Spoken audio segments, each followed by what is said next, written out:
നവകേരള സൃഷ്ടിക്കായുള്ള ആശയങ്ങളും അഭിമുഖീകരിക്കുന്ന പ്രശ്നങ്ങളും മുഖ്യമന്ത്രിയുമായി നേരിൽ പങ്കുവച്ചതിന്റെ സന്തോഷത്തിലാണ് മുഖാമുഖത്തിൽ പങ്കെടുത്ത വിദ്യാർത്ഥികൾ. സംസ്ഥാനത്തെ എല്ലാ കോളേജുകളിൽ നിന്നും സർവകലാശാലകളിൽ നിന്നുമുള്ള 2000 വിദ്യാർത്ഥികൾ കോഴിക്കോട് നടന്ന മുഖാമുഖം പരിപാടിയിൽ പങ്കെടുത്തു. നവകേരള സൃഷ്ടിക്കായുള്ള വിദ്യാർത്ഥികളുടെ ആശയങ്ങൾ, ഉന്നത വിദ്യാഭ്യാസ മേഖലയിലെ മാറ്റങ്ങൾ, പുതിയ മുന്നേറ്റങ്ങൾ, വിദ്യാർത്ഥികൾ അഭിമുഖീകരിക്കുന്ന പ്രശ്നങ്ങൾ തുടങ്ങിയ വിഷയങ്ങൾ മുഖാമുഖത്തിൽ ചർച്ചയായി. ആശയങ്ങൾ ഒരു മറച്ചുവെക്കലുമില്ലാതെ അവതരിപ്പിക്കാമെന്ന് മുഖ്യമന്ത്രി ആമുഖമായി വ്യക്തമാക്കിയിരുന്നു. വിദ്യാർത്ഥികൾ അഭിപ്രായങ്ങളും നിർദ്ദേശങ്ങളും മുഖ്യമന്ത്രിക്ക് മുമ്പാകെ അവതരിപ്പിച്ചു. കാഴ്ചാപരിമിതിയുള്ളവർക്കായി ടോക്കിംഗ് ബുക്ക് ലൈബ്രറി സൗകര്യം വേണമെന്ന ആവശ്യം മുഖ്യമന്ത്രി അംഗീകരിച്ചതിന്റെ സന്തോഷത്തിലാണ് കാലടി സർവകലാശാല വിദ്യാർത്ഥിനി ആര്യ പ്രകാശ്. മറുപടി പറഞ്ഞത് പാർശ്വവൽക്കരിക്കപ്പെട്ടവരുടെ ആവശ്യങ്ങളൊക്കെ തന്നെ പരിഗണിക്കുമെന്നാണ് പറഞ്ഞിട്ടുള്ളത്. അതുപോലെ തന്നെ 21 അംഗപരിമിതരുടെ ആവശ്യങ്ങൾ പരിഗണിച്ചുകൊണ്ട് തന്നെ ടോക്കിംഗ് ബുക്ക് ലൈബ്രറി സിസ്റ്റം നടപ്പിലാക്കാമെന്ന് പറഞ്ഞിട്ടുണ്ട്.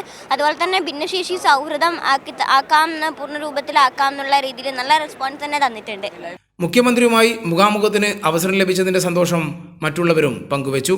നമ്മുടെ കേരളത്തിൽ നടക്കുന്ന ഒരു വിപ്ലവമാണ്. യുവജനങ്ങളിൽ നിന്ന്, പ്രത്യേകിച്ചും വിദ്യാർത്ഥികളിൽ നിന്ന് അവരുടെ പ്രശ്നങ്ങളും ആശയങ്ങളും നിർദ്ദേശങ്ങളും കൈക്കൊള്ളുമ്പോൾ ഒരു വിപ്ലവം തന്നെ നടക്കുകയാണ്. ചിലപ്പോൾ ഇത് ചരിത്രത്തിൽ തന്നെ ഇടം നേടുന്ന ഒന്നായിരിക്കും. നല്ല രീതിയിലുള്ള പരിപാടിയാണ്.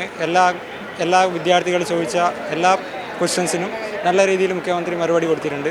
നല്ല രീതിയിലുള്ള ഒരു പോസിറ്റീവായിട്ടുള്ള ഒരു ഹോപ്പ് തന്നെയാണ് എല്ലാ വിദ്യാർത്ഥികളുള്ളത്. എല്ലാ വിദ്യാർത്ഥികൾക്കും അവർക്കുള്ള നവകേരള കാഴ്ചപ്പാട് പങ്കുവെക്കാനും അവരെ സ്വപ്നം കാണുന്ന കേരളം എന്താണെന്ന് പങ്കുവെക്കാനുള്ള ഒരു വലിയ അവസരമാണ്.